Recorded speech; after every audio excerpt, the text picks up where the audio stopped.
एक बार बुद्ध अपने भिक्षु के साथ भिक्षाटन के लिए किसी गांव की तरफ जा रहे थे। तभी अचानक बुद्ध के पैरों में कांटा लग गया।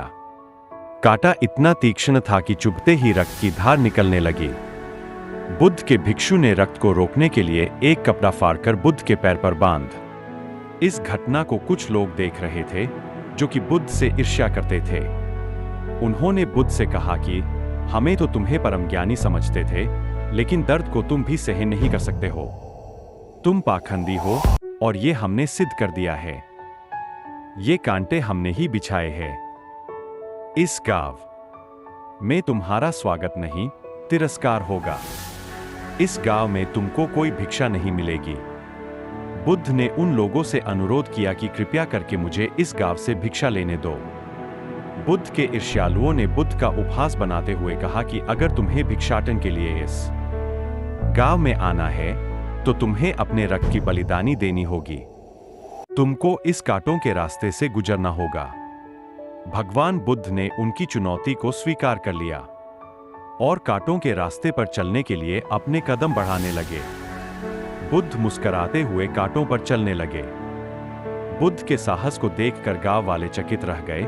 कुछ लोगों की आंखें फटी की फटी रह गई। गांव वाले सोचने लगे कि बुद्ध भिक्षा के लिए दूसरे गांव भी जा सकते थे, तो फिर कांटों पर चलकर क्या साबित करना चाहते हैं। गांव वाले बुद्ध के संदेश को इतनी जल्दी नहीं समझ पाए। यहां पर बात भिक्षा की नहीं बल्कि जीवन को बदलने की थी। गांव वालों की भीड़ में एक सुमित नाम का युवक था जो बुद्ध पर हो रहे अत्याचार को देखकर द्रवित हो गया।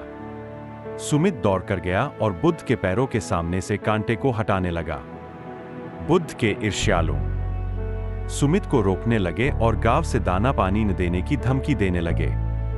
सुमित ने किसी की न सुनी और कांटों को हटाते हुए बोला, हे भगवान, आप इन मुट्ठी भर लोगों के अपने आप को कष्ट मत दीजिए। आप गांव में प्रवेश कीजिए, बहुत सारे लोग आपको भिक्षा देने के लिए आतुर है। बुद्ध ने सुमित को अपने आस बुलाया और आशीर्वाद देने लगे। सुमित पीछे हट गया।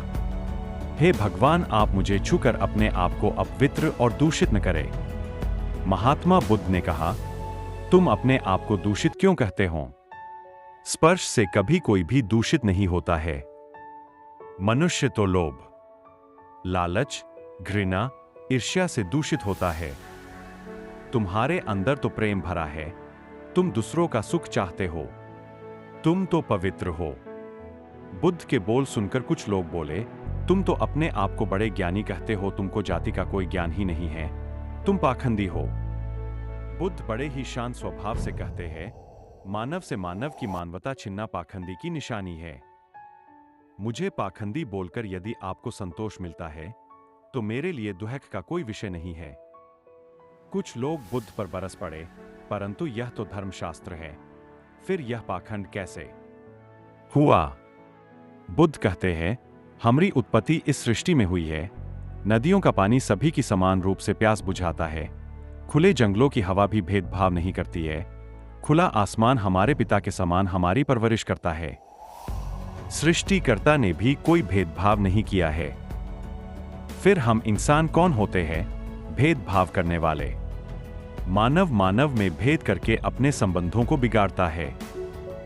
बुद्ध के वचन के बाद कुछ लोग कहते हैं, अगर आप इतना ही कहते हैं तो सुमित को अपना भिक्षु क्यों नहीं बना लेते हैं? बुद्ध ने कहा कि अच्छा सुझाव है। अगर सुमित तुम चाहते हो तो तुम मेरा भिक्षु बन सकते हो।